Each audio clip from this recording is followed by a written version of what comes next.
Welcome to Campfire Stories. Welcome back to the fire, friends.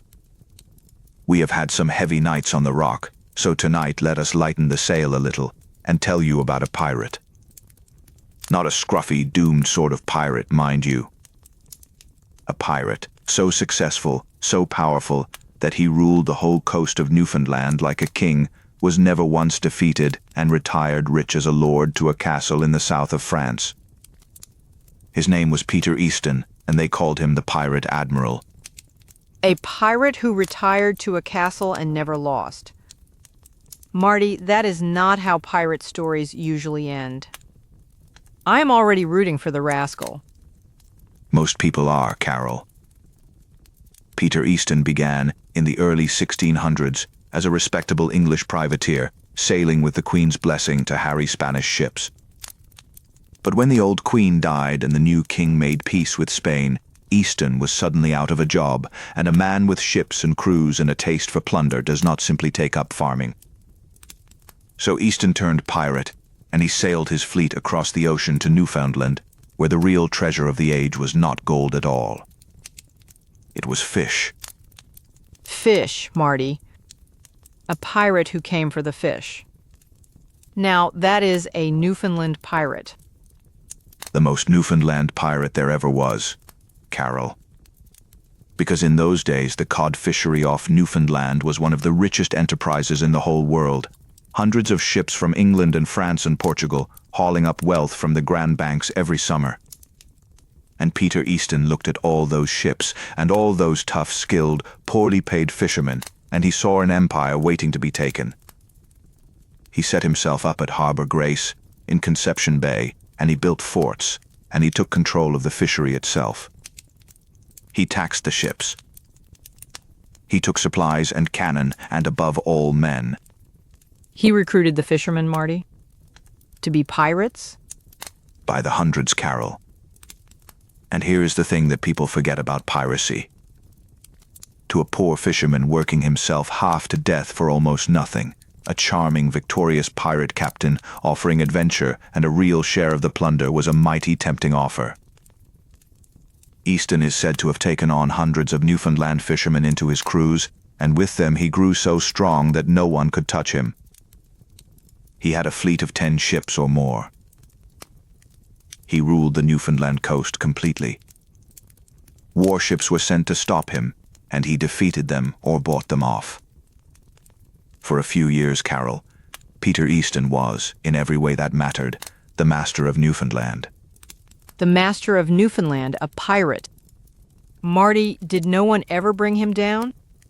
That is usually where these stories turn dark. And here is the delicious part, Carol. No one ever did. Easton was too strong and too clever to be beaten, and too smart to keep pushing his luck forever. He raided down to the Caribbean. He plundered Spanish treasure.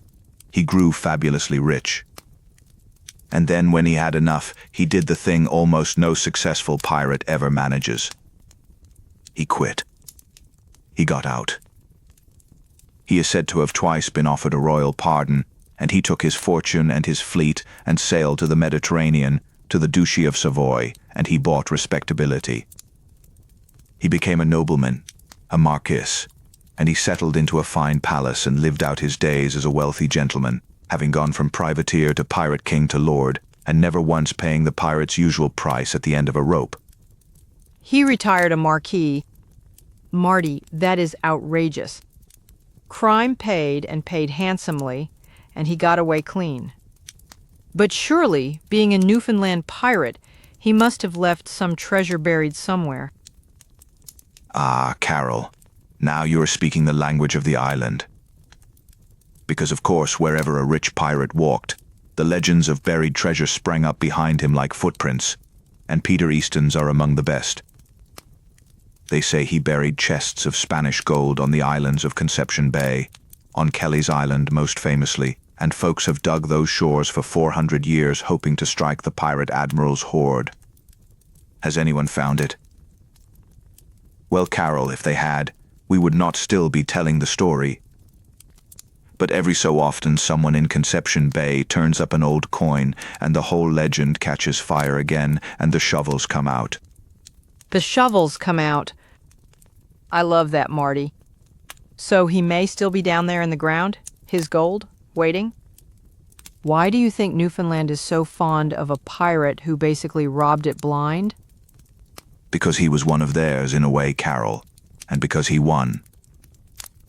Newfoundland's history, as we have seen these nights, is so full of hard endings, of the ice and the war and the sorrow, that there is a real joy in a story where a bold rogue takes on the whole ocean and the great powers of the world and beats them all and sails off laughing to a castle.